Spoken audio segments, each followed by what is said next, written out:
This is Tulus Sobat Kreatif, hati-hati di jalan. Balik lagi di Berdua Populer, segmen sharing time. Dan spesial buat kami yang belum pada tidur nih Sobat Kreatif, ya kita bakalan ngobrol mengenai tentang kegiatan mengantarkan ke perubahan Sobat. Kita sapa dulu untuk Bang Kinahar yang udah bergabung bersama aku di malam hari ini melalui via phone. Halo Bang Kinahar, Assalamualaikum. Waalaikumsalam Bang Argun. Oke, ini baru jelas suaranya bersih ya. Kabar gimana Bang Kinahar? Ya, alhamdulillah sehat. Bang Argun, aman di sana Bang? Alhamdulillah aman nih Bang. Luar biasa kota Medan udah 2 hari ini hujan. Nih Abang di Medan atau di mana nih? Di Medan, sekarang di Medan Bang. Iya hujan. Oh hujan tipis-tipis lah nggak ya? Iya benar, hujan sedikit-sedikit. Terus tiba-tiba lama lagi Bang ya? Iya. Sempat dua kali tuh aku ngerasa hujannya hujan panas gitu. Iya. Oke, Bang Kinahar, malam hari ini kita bakalan ngobrol tentang kegiatan mengantarkan ke perubahan, Bang. Jadi ini pas kali momennya di bulan Juli kali ini, Bang, pasti banyak yang pengen untuk berubah dan juga mengupgrade diri. Jadi boleh dong, Bang, dikasih pengantarnya kira-kira kegiatan mengantarkan ke perubahan yang malam hari ini kita ngobrolin. Itu goal saya itu kemana nih, Bang Kinahar? Silakan Bang Kinahar. Kalau jujurnya nih ya Bang Argun ya, ini sebenarnya lompat-lompat, maksudnya otak aku sekarang ini lompat-lompat lah, mau mulai dari mana gitu. Iya benar. Mulai dari sini nanti takutnya terkesan keagamaan kali gitu ya. Benar. Tapi kan karena memang jujur pemikiran ini datang memang dari sekarang ini lagi membaca satu buku gitu kan. Jadi waktu membaca buku itulah muncul pemikiran-pemikiran ini gitu. Nah kebetulan buku itu bau-baunya bau-bau ada agama-agamanya juga gitu. Oke. Tapi kan kalau kita bawanya kesannya agama juga bukan mengecilkan nih, tapi maksudnya takutnya apa istilahnya ya, nggak terlalu digandrungi gitu dengan anak-anak muda gitu kan. Iya. Jadi mencoba membalutnya ini yang aku kepeningan sebenarnya. Tapi oke lah, mau nggak mau nih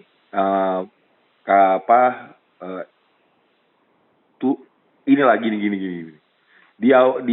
Setelah membaca beberapa, aku tuh balik lagi ke beberapa tahun yang silam gitu kan dengan satu pertanyaan. Sebenarnya aku nih hidup di dunia ini untuk apa gitu. Itulah tuh, itu basic pertanyaannya, dan ini kurasa pertanyaan yang tidak berbau agama lah ya, ini berbau kemanusiaan aja. Ngapain gitu aku diciptakan di bumi ini gitu. Sebenarnya kalaupun memang kita semua dengan apapun agama kita gitu ya, dan kita meyakini bahwa yang menciptakan kita ini adalah Tuhan gitu. Kok Tuhan tuh milihnya aku? Terus ngapain Tuhan tuh menciptakan aku di bumi ini? Gitu. Pertanyaan-pertanyaan dasar yang sejenis itu gitu. Nah pertanyaan dasar ini menjadi kuat ketika ada beberapa waktu yang lalu aku baca sejarahnya si Starbucks tuh gitu. Jadi ada satu CEO-nya yang dia kan dari tahun 1980 berapa gitu ya bukanya gitu. Jadi besarnya tuh lupa aku Bang nama CEO-nya itu siapa. Singkat cerita 3 kali dia dipanggil. Jadi waktu dia jadi CEO pertama, habis itu diganti, membesarlah Starbucks, mengalami penurunan, lalu dia dipanggil lagi nih yang pertama tadi tuh. Dipanggil lagi untuk memperbaiki itu. Habis itu berkembang lagi, setelah itu turun lagi karena pandemi dan segala macam. Nah sekarang ini itu di bulan April semalam dia itu di-hire kembali oleh Starbucks untuk menjadi CEO lagi tuh di Starbucks itu gitu. Kesimpulan maksudnya ada salah satu hal yang menarik, kenapa dia yang dipanggil-panggil terus gitu kan? Dan kalau dia udah dipanggil itu artinya masalah udah besar gitu. Adalah beberapa kesimpulan dari situ. Salah satunya yang menarik itu ialah karena si titik-titik yang aku lupa namanya itu, dia nih dapat mengembalikan tujuan dasar si Starbucks ini diciptakan gitu. Jadi banyak setelah pergantian CEO itu lupa gitu sama basic dasar. Basic dasarnya itu apa gitu. Kenapa nih dibuat Starbucks ini gitu. Jadi karena lupa terakhirnya mengalami penurunan. Lalu masuklah lagi dia kembalikan itu ke pangkal awal, mengingatkan kembali apa yang menjadi tujuan kita membuat ini gitu kan. Habis itu bangkit lagi dan begitulah gitu. Jadi dia matching aja maksudku, jadinya berpikir ulang tujuanku ngapain nih gitu. Jangan-jangan kalau seumpama aku lupa sama tujuanku, bisa jadi aku kayak si Starbucks yang hilang arah gitu kan. Aku rasa dia besar, maksudnya di sesinya Starbucks itu, ini kita mau belajar lah mungkin ya dari Starbucks lah contohnya gitu. Jadi memang dia besar ketika digantikan CEO itu membesar dan menggurita lah di dunia ini di banyak negara dia ada gitu. Tapi ternyata di sisi lain dia mengalami penurunan gitu. Dan fakta yang menariknya itu setelah dia hanya bisa dia hanya memerlukan waktu 1 tahun untuk merecovery yang setelah pandemi ini gitu. Udah kembali lagi bahkan pendapatannya jauh lebih tinggi. Dan 5 tahun terakhir ini adalah pendapatan paling tinggi nih di tahun 2021 ini gitu. Tapi faktanya terjadi kemunduran dari sisi dalamnya gitu. Karena lagi-lagi tidak balik ke pangkal lah kurang lebih gitulah, makanya dipanggil lagi dia. Nah, menurutku jadinya menguatkanku untuk mau mengangkat cerita ini bahwa sebenarnya tujuan kita itu apa gitu. Walaupun ini terkesan belum nyambung lah sama judul kita gitu ya. Tapi nanti mudah-mudahan bisa lah kita sambung-sambungkan gitu. Jadi tujuannya apa ini harus ditanya gitu. Benarkah tujuannya untuk mencari uang? Benarkah tujuannya menikah? Benarkah tujuannya jadi petani, pedagang, pegawai BUMN, pegawai negeri sipil, atau pengangguran, atau kuliah, atau apa sebenarnya? Ngapain nih kita nih hadir gitu. Nah pertanyaan itu tuh yang harus dijawab pertama. Tapi oke lah. Banyaklah mungkin jawabannya gitu ya. Tentu jawabannya kalau bawa-bawa agama tuh ya kita ini untuk mencari ridho Allah dan seterusnya macam-macam lah itu gitu-gitulah ya jawabannya gitu kan. Tapi sebelum dia sampai ke situ gitu, saya mau pakai pendekatan yang di dunianya ini dulu lah gitu. Walaupun nanti dia bisa ditanya, oke lah kalau memang kau mau mencari ridho Tuhanmu gitu ya, mencari rezeki Tuhanmu, ridho Tuhanmu, bagaimana caranya gitu? Bagaimana caranya gitu? Nah, menurut yang aku pahami dari beberapa, memang aku cuma membaca kitab agama tuh ya paling yang Islamnya sama yang Kristen lah itu yang aku baca yang aku coba untuk merenung-renungkannya gitu. Mereka kalau yang Hindu Buddha memang belum tahu aku kitab sucinya tuh yang mana, takut salah aja gitu. Jadi itu belum masuk lah. Tapi poinnya kurasa sama sih di semua agama tuh cara mendapatkan ridho Tuhan itu, cara mendapatkan kasih sayang Tuhan itu tuh buat baik dia ke sesamanya. Kalau istilah dalam Islam tuh yang rahmatan lil alamin gitu kan. Jadi kita tuh bermanfaat, kehadiran kita di sini tuh mendatangkan kemanfaatan kepada orang lain. Kehadiran kita di dunia ini tuh sebagai pipa lah, corong, ya pipa ini corong untuk membuat orang lain merasakan kebaikan Tuhan itu gitu. Atau dalam bahasa yang lain lagi, kita tuh kan kayak jadi kaki tangannya Tuhan untuk menyebarkan kasih sayang Tuhan itu kepada seluruh alam ya. Dalam hal ini itu tidak terkecuali bukan hanya manusia, tapi ya kepada hewan, binatang, atau mungkin ke makhluk jin sekalipun gitu ya. Nah, yang gitu-gitulah gitu. Jadi kepada semuanya gitu. Nah, karena prosesnya ke situ, terus kan nanya lagi tuh, lompat dulu kita Bang ke tempat yang lain. Oke. Lompatnya ini maksudnya gini, oke lah nih, aku nih lahir kemarin ini sebenarnya yang menginginkan siapa? Ini udah pernah kita bahas di pertemuan lalu, bahwa yang menginginkan kita itu Tuhan gitu kan. Karena Tuhan yang menginginkan kita, pasti Tuhan akan bertanggung jawab penuh kepada kitanya gitu. Ini selayaknya orang tua yang menginginkan anaknya lahir. Ketika anak itu lahir, orang tua kan akan bertanggung jawab penuh tuh dengan keberadaan si anak. Anak perlu apa, bahkan yang diminta ataupun yang tidak diminta itu dipenuhi oleh orang tuanya.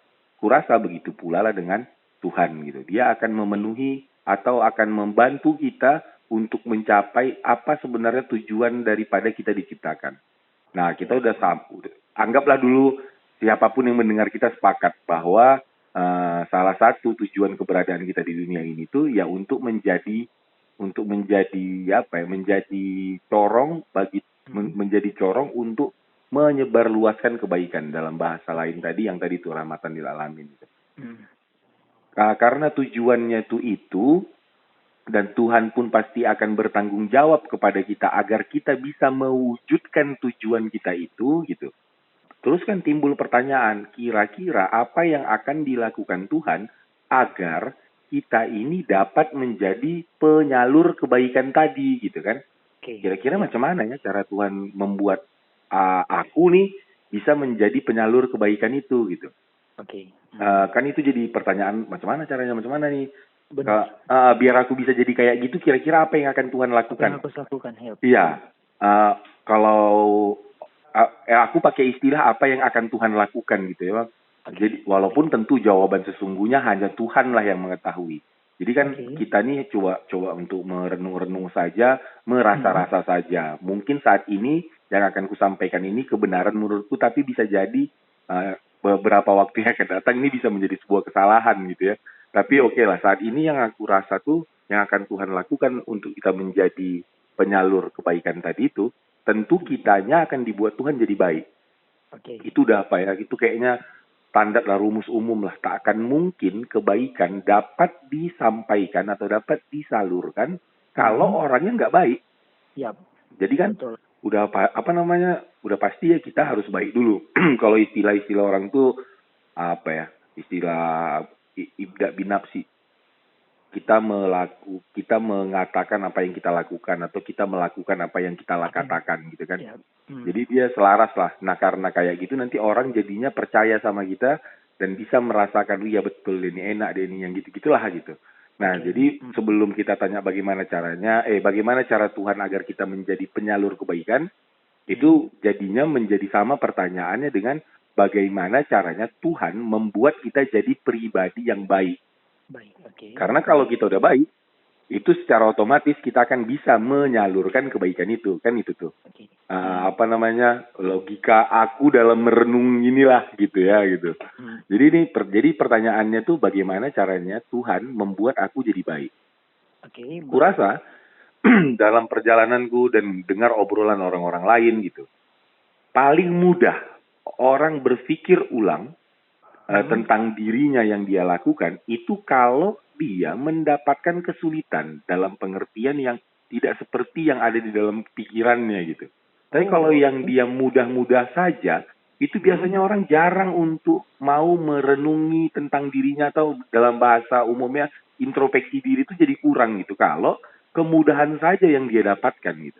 Tapi kalau dia sulit gitu ya, maksudnya sulit, pening, suntuk, nangis gitu, gelisah. Nah di sesi-sesi yang kayak gini nih, ini yang paling mudah gitu kan Bang. Membuat orang jadinya merenung gitu. Ini salahku apa nih, masalahnya kayak mana, yang gitu-gitulah. Jadi terkait dengan judul kita nih, baru kita masuk ke judulnya nih, bahwa kegiatan yang kita lakukan, apapun itu menurutku seharusnya membuat kita berubah gitu. Berubah menjadi pribadi yang lebih baik lagi gitu. Karena pertanyaannya bagaimana cara Tuhan membuat kita jadi lebih baik? Ya tentu akan memberikan kita kesulitan. Kesulitan ini datangnya dari mana gitu? Datangnya dari yang kita lakukan gitu. Maksudnya aktivitas kita ngapain gitu. Jadi jadinya beraktivitas itu menjadi hal yang penting gitu. Menjadi hal yang wajar agar ada sarana, ini mungkin istilahnya agak aneh, ada sarana Tuhan membuat kita jadi pening. Karena kita pening, maka kita akan berpikir ulang tentang nilai-nilai diri kita. Apa yang masih belum pas sama aku ini? Apa lagi yang harus kuperbaiki ini? Tapi kalau kita diam saja, tidak melakukan apapun, ya jadinya jadi kita nggak ada perubahan gitu. Nggak ada perubahan jadinya gitu. Kalau kita stucknya gitu, ya nggak ada nih mau alasan untuk merenung tuh nggak ada gitu. Benar. Nah, jadi poin pertama yang mau kita sampaikan, siapapun mau dia sekarang ini di posisi manapun lah gitu. Ayo melakukan sebuah aktivitas apapun itu gitu. Baik yang ada duitnya ataupun yang tak ada duitnya. Karena kalau soal duit ini udah pernah lah kita singgung nih bagaimana, tapi itu nantilah gitu. Jadi jadi kalau sekarang ada yang sekolah gitu kan. Kawan-kawan ada yang sekolah gitu.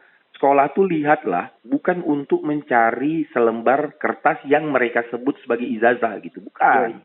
Jangan yang itu. Kalau itu nanti maksudku oke, dalam jangka pendek kau dapat itu, tapi nanti jangka panjangnya nggak ada gunanya juga gitu. Wah berani sekali nih Bang Kinahar bilang bahwa ijazah itu ada gunanya. Iya, dia jadi nggak berguna. Contoh sederhana dari ketidakbergunaannya ijazah. Ketika ijazah yang kita kejar gitu ya, waktu nanti oke lah kita tuh masuk kerja karena ijazah kan berguna tuh, betul. Tapi ijazah tak mampu membuat kau bertahan di perusahaan tempat kau kerja gitu. Yang membuat kau bertahan di tempat perusahaan kau kerja, atau dalam bahasa lain, perusahaan itu mau mempertahankanmu gitu. Kalau kau itu tuh apa namanya? Ya baik gitu ya kan? Nah, ya baik, karaktermu bagus. Ini yang di minggu yang lalu, kau punya skill, kau punya karakter, kau punya ketulusan, maka perusahaan pasti akan mempertahankanmu gitu. Tapi bukan ijazahnya lagi gitu. Jadi walaupun di ijazahmu itu kejujuranmu 9 gitu ya. Walaupun belum ada tuh penilaian tentang kejujuran, tapi oke lah. Kejujuranmu 9, matematikamu 10 gitu. Tapi nanti di hari hanya di prakteknya yang mereka lihat, yang mereka rasakan, kau nggak kayak nilai A yang di dalam ijazah itu. Bener. Mundur, bahkan makin cepat mundurnya gitu. Jadi aku pernah satu ngobrol bang sama HRD lah ya, yang kerjaannya tuh nerima HRD lah, tukang seleksi ngerekrut yang ngerekrut itu gitu. Jadi dia bilang gini sama aku, saya paling senang kalau ada pelamar itu, kata dia, yang punya banyak sertifikat, kata dia gitulah. Itu pasti saya akan cepat tuh. Maksudnya bukan cepat diterima, tapi dia ini yang paling saya tunggu-tunggu nih untuk diinterview gitu. Karena dia harus bisa mempertanggungjawabkan semua sertifikat yang dia punya gitu. Jadinya kalau dia lari dari itu, semakin mudah saya untuk tidak menerimanya gitu lah, kata dia gitu. Jadinya ya juga. Jadi bang, kalau bisa dibilang semakin banyak kita punya kemampuan nih ketika kita pengen pergi ke satu tempat, ya kan? Terus itu beban kita berarti makin banyak gitu ya. Kalau misalnya kayak abang contohkan tadi soal ngelamar kerja nih, kita punya banyak sertifikat, HR, ya kan? Berarti beban kita makin banyak gitu ya. Dia jadi beban deh kan. Kalau itu memang nggak kita gitu, entah pakai jadi beban dia gitu kan. Tapi kalau memang kita sungguh-sungguh dan memang kita memahami itu, mungkin itu tidak jadi beban. Nah, tapi baliklah kita ke sekolah tadi itu. Jadi yang kawan-kawan, siapapun yang mendengar, ketika kita lagi sekolah lah saat ini, fokusnya jangan ijazah. Tapi fokuslah bahwa sekolah kita ini membuat kita menjadi pribadi yang mungkin bahasa umumnya, yang menjadi pribadi yang layak dipercaya orang. Menjadi pribadi yang menyenangkan, menjadi pribadi yang tenang, yang sabar, yang lemah lembut, yang gitu-gitu gitu. Kalau cuman ijazah aja, nanti itu nggak guna loh untuk jangka panjangmu. Tapi kalau kita berhasil melihat bahwa semua kegiatan kita atau kerjaan kita ini membuat kita itu menjadi pribadi yang lebih baik lagi gitu. Itu tuh maksudku, kau nggak usah takut lah sama rezekimu lah, kau pasti akan dicari-cari orang gitu, pasti gitu. Tapi kalau dia nggak berubah ya, waduh, ya gimana ya, sia-sia gitu, nantinya sia-sia gitu. Jadi apapun, nah sekarang ini mungkin ada yang sekolah, kalau di SMA itu kan masa-masa di mana awal-awalnya jatuh cinta dan seterusnya, tiba-tiba kok diputuskan sama cowokmu gitu kan, atau kok diputuskan sama cewekmu gitu. Jadi kan itu alasan untuk membuat kau jadi lebih baik lagi. Dan faktanya biasanya banyaknya begitu, makanya banyaknya mantan tuh lebih cantik daripada waktu pacaran sama kita gitu kan. Iya, maksudnya. Iya. Karena memang kejadian itu membuat dia jadi lebih baik gitu. Jadi bersyukurlah gitulah. Kalau kita makin banyak mendapatkan hal-hal yang sejenis itu gitu, yang menyakitin hati dan seterusnya. Karena tuh semangat sakit hati itu kalau dia merubahnya pas, itu kekuatannya besar gitu, daripada kekuatan euforia, kesenangan dapatkan juara. Itu nggak besar kali. Yang besar tuh kan rasa dendam, emosi, sakit hati itu ya. Itu tuh yang dapat menggoncangkan dunia ini gitulah gitu. Atau semangat juangnya bertambah.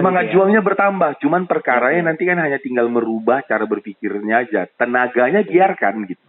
Tenaganya, semangatnya biarkan. Tapi dia bukan untuk dendam, bukan untuk biar dia menyesal gitu. Jangan yang itunya tinggal diganti gitu. Tapi semangatnya biarkan itu. Jadi mungkin pengantar di awal itu.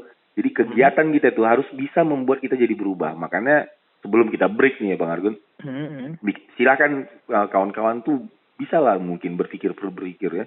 Aku nih makin baik atau enggak ya selama aku di sini, selama aku melakukan ini, itu aku makin baik atau enggak ya gitu. Itu sama aja. Kalau sama aja, aku rasa udah bisa kita ganti kerjaan itu. Gitu Bang. Oke. Baik, Bang Ginahar, kita break dulu ya. Siap.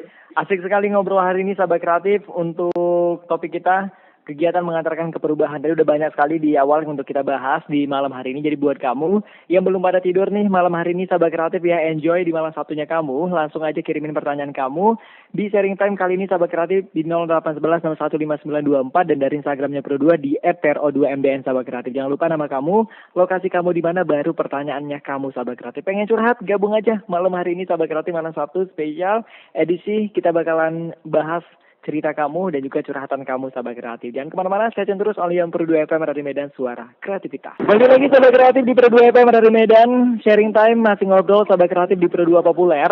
Kita masih ngobrol soal tentang kegiatan mengantarkan ke perubahan bersama dengan Bang Kinahar. Nah, tadi udah kita bahas sedikit, sahabat kreatif ya. Untuk di awal, buat baik terhadap sesama itu adalah poin yang utama, sahabat kreatif, untuk obrolan kita malam hari ini. Dan itu yang bisa mengantarkan kita untuk mengubah hidup kita, sahabat kreatif. Kita sapa lagi Bang Kinahar. Halo Bang Kinahar, masih di sana? Masih. Oke, Bang. Kalau misalnya ya, ini kan aku tadi sempat mikir nih, karena emang lagunya pas kali ini nyambung sama dengan apa yang kita obrolin nih, Bang. Terkadang kalau misalnya kita udah kerja dan udah melakukan aktivitas, tadi kan poinnya kalau kita semakin beraktivitas, di situ kita semakin banyak untuk melakukan perubahan di dalam hidup kita.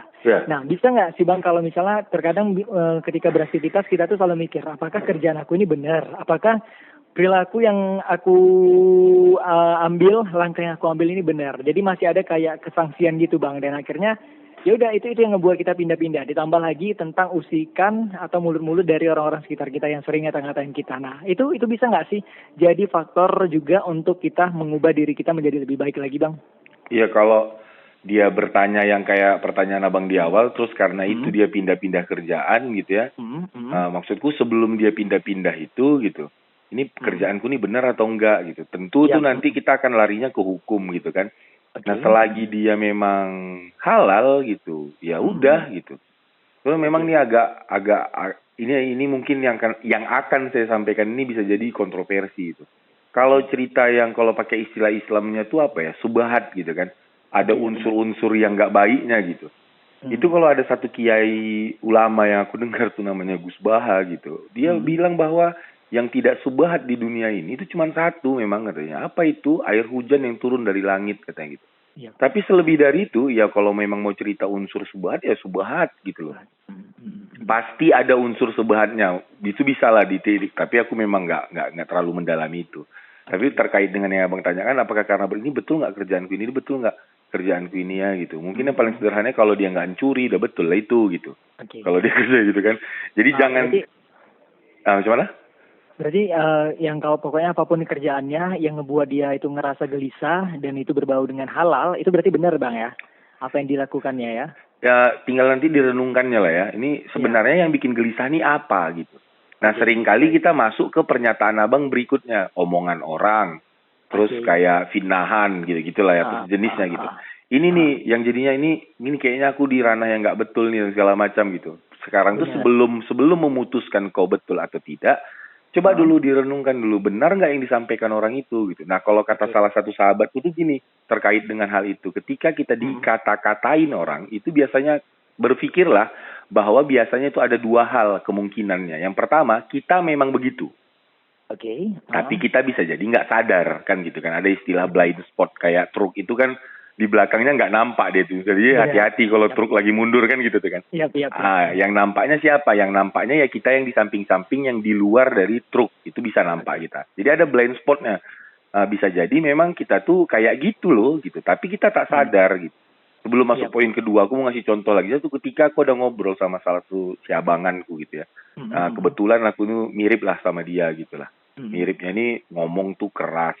Keras dalam pengertian bukan suaranya yang keras, tapi memang kadang pemilihan katanya pun itu juga keras gitu ya.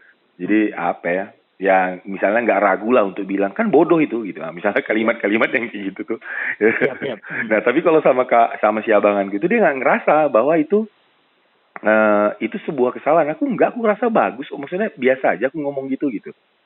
Kebetulan aku pernah di posisi yang begitu, ngerasa bahwa aku ini bagus-bagus saja. Tapi karena banyak orang yang bilang, ya kau ini terlalu keras gitu ya. Sehingga membuat aku berpikir ulang, bisa jadi gitu. Memang bisa jadi aku keras gitu lah. Jadi ya mungkin ini adalah sesuatu yang tak terlihatku. Kenapa juga aku harus mempertahankan kebenaran ini gitu. Kalau memang dibilang aku kurang lembut, ya kan berarti itu posisinya di tempatku ya. Aku tinggal berubah aja lagi, kan bagus nasihatnya gitu lah. Ya berarti ya udah aku tetap jalanlah di rute itu gitu. Karena karena benar kok yang disampaikan orang tuh kalau memang mau merenung lebih dalam, bisa jadi itu blind spot kita. Atau yang kedua, kalimat orang itu bisa jadi hanya untuk ini, agar kita antisipasi gitu.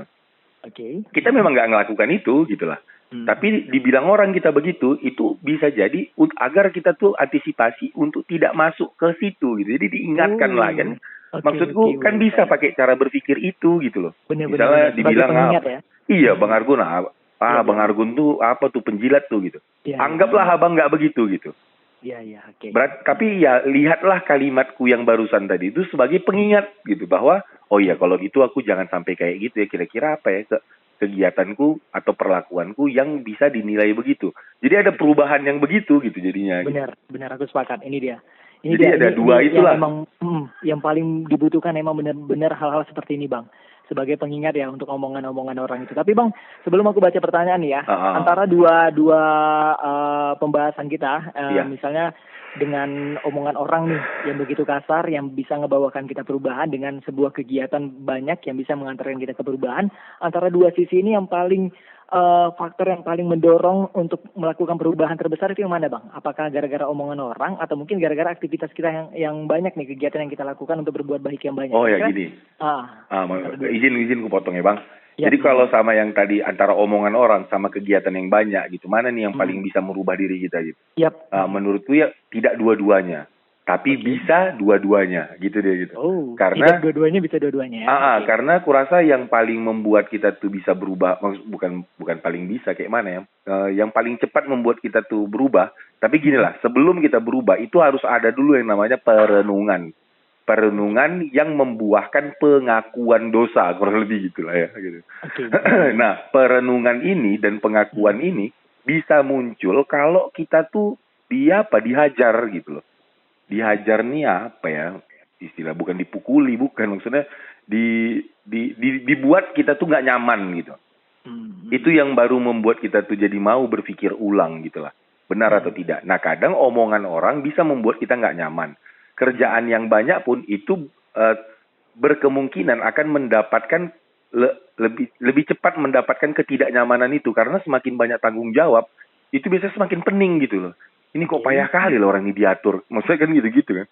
Kok payah kali ini sebenarnya salahnya di mana? Kok aku dikasih amanah untuk jualan ini kok nggak laku ya? Ini salahnya macam mana nih? Apa yang kurang nih? Maksudnya yang gitu-gitu. Tapi kalau nggak ngapa-ngapain kan ya nggak ada alasan juga kita untuk merenung begitu gitu. Benar. Jadi lebih kepada yang membuat kita pening lah Bang. Kalau kita udah pening tuh biasanya agak lebih mudah dia merenung terus kembali kepada Tuhannya gitu kan. Yang itu sih gitu. Pas pantesan aja banyak anak muda misalnya lagi galau nih, dia balik ke Tuhan, dia sholat, tiba-tiba udah senang, dia lupa nih Bang. Iya. Ada kayak gitu ya kan. Itu tuh ada yang kayak gitu, tapi dulu aku benci kali sama orang-orang yang gitu ya. Karena aku anggaplah ayah aku pun begitu gitu kan. Tapi maksudnya seiring perjalanan waktu tuh aku tuh menjadi wajar ada orang yang begitu. Paling tidak ketika dia pening, dia balik ke Tuhan tuh udah bagus lah. Perkara nanti dia waktu udah lewat kepeningan itu terus dia lupa sama Tuhannya, ya nggak apa-apa juga lah itu gitu. Tunggu aja peningnya kok bentar lagi kita bilang. Oke. Baik Bang Kinahar, kita ke pertanyaan dulu ya yang udah masuk ini dari WhatsApp-nya Pro2 di 06180811015924. Selamat malam aja, ini ada Dira. Selamat malam Pro2 FM dari Medan, aku Dira. Salam kenal buat Bang Kinahar malam hari ini di Sharing Time. Aku pengen bertanya ini soal tentang perubahan. Tadi kan disebutin kalau banyak kegiatan yang harus kita mulai nih, harus yang kita mulai dari diri kita sendiri. Nah, kebetulan aku ini juga masih anak SMA dan udah di kelas 3. Nah, dari obrolan malam hari ini aku kayak ngerasa nyesal kenapa di kelas 1, 2 itu aku nggak ada ngambil kegiatan. Jadi di kelas 3 ini kayaknya udah mentok aja gitu, pengen mau ngapa-ngapain. Itu bisa nggak Bang Kinahar diubah? Sementara aku belum ada pikiran nih untuk pengen lanjut ke sekolah yang lebih atas lagi seperti jenjang kuliahan. Iya, jadi aku kayak mana sekarang? Aku udah kelas 3 nih gitu lah ya. Gitu. Ya maksudnya kita mau nanya dulu pertama, apa masalahnya kalau sekarang sudah kelas 3 gitu kan? Pasti kurasa jawabannya tuh iyalah karena aku udah mau UAN nih gitu, udah nggak tahu lagi kalau kegiatan-kegiatan. Iya, kegiatan-kegiatan itu kayak OSIS lah atau sejenisnya aku udah anak kelas 3 biasanya udah nggak terlibat lagi gitu kan gitu. Iya betul. Kalau kita ngelihatnya dari sisi sekolah gitu, kenapa nggak ngelihat dari sisi yang di luar sekolah gitu lah. Gitu. Oke. Kegiatannya apa tuh contoh yang di luar sekolah gitu? Apa ya, arisan ibu-ibu lah mungkin gitu. Oke, arisan ibu-ibu. Itu bisa dicoba.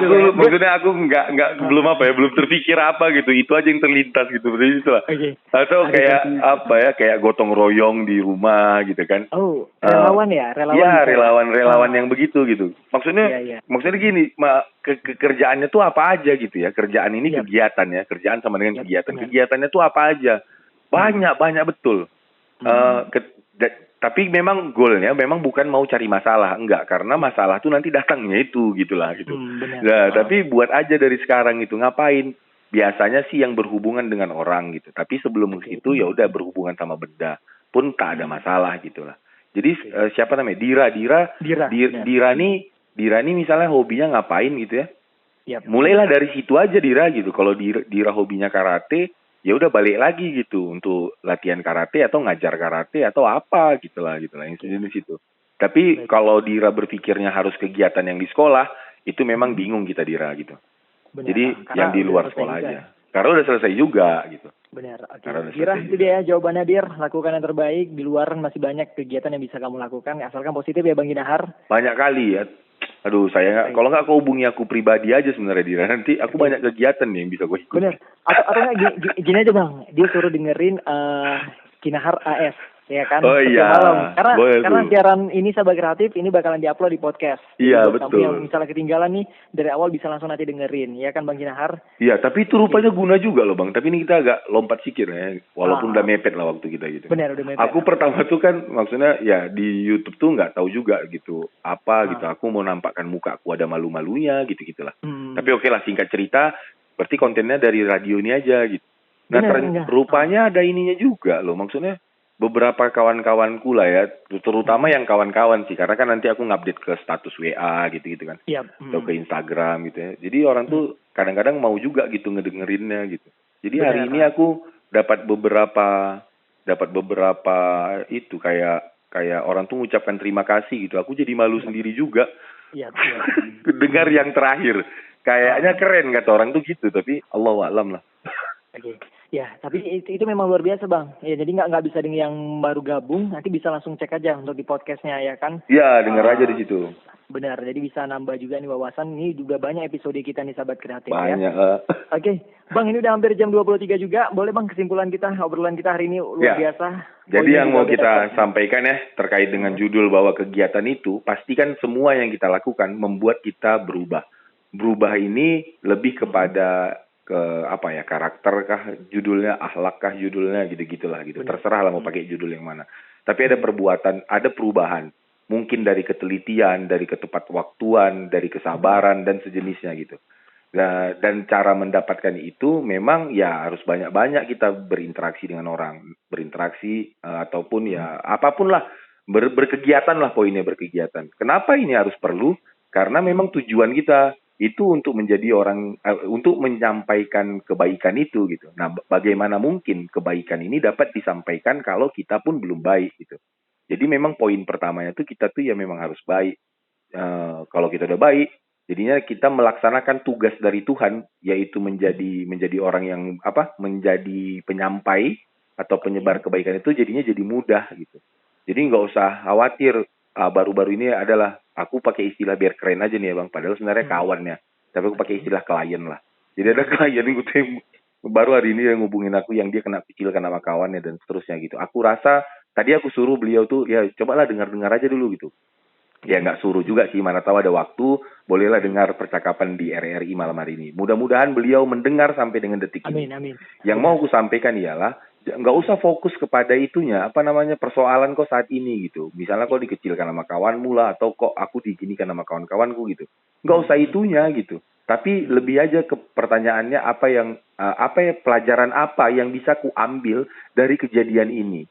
Pelajaran apa yang bisa merubah diriku menjadi pribadi yang lebih baik. Kan itu kejadian ini tentu tidak lepas dari campur tangan Tuhan. Pertanyaannya kenapa Tuhan membuat mereka menjauhimu gitu loh.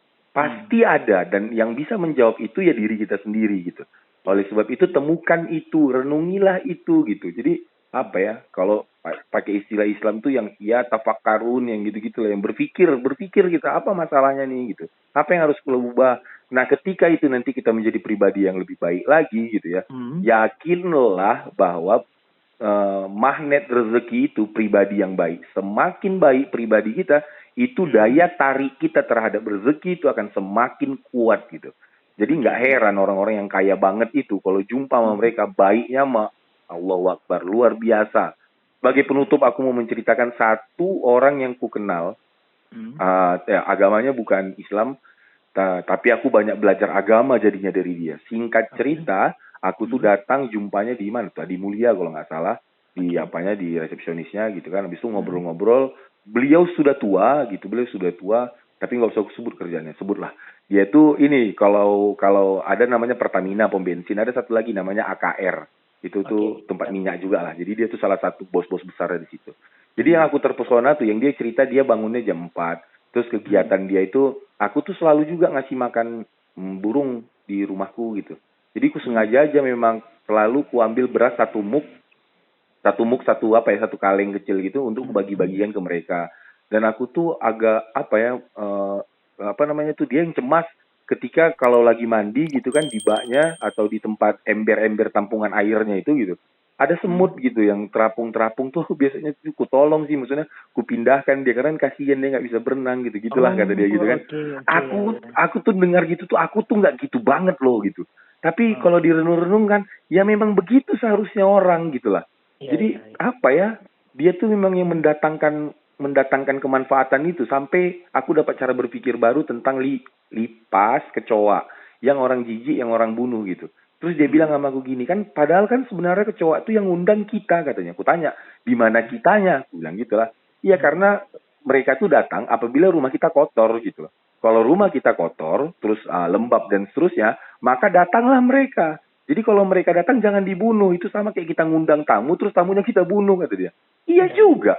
Kalau kita mau rumah kita nggak kedatangan kecoa atau tikus, katanya, bersihkan rumah kita. Maka kita nggak akan ngundang dia. Jadi jangan pernah salahkan kecoanya, katanya. Oh iya, betul. Jadi wajar dia menjadi orang besar. Itulah kesimpulannya gitu. Karena itu sekecil kebaikan apapun itu dilakukan ya, nggak hanya pada manusia tapi semua manusia. Iya, betul. Luar biasa itu. Baik, Bang Kinahar, makasih banyak ya untuk obrolan malam hari ini. Sama-sama, Bang. Mudah-mudahan sehat selalu di sana, Bang Kinahar. Jumat depan bareng Bang Kinahar lagi ya. Siap, insyaallah. Oke, insyaallah. Oke, Bang Kinahar, makasih banyak. Sehat selalu. Salam buat keluarga dan sampai ketemu ya, Bang. Sampai ketemu, Bang. Waalaikumsalam warahmatullahi wabarakatuh.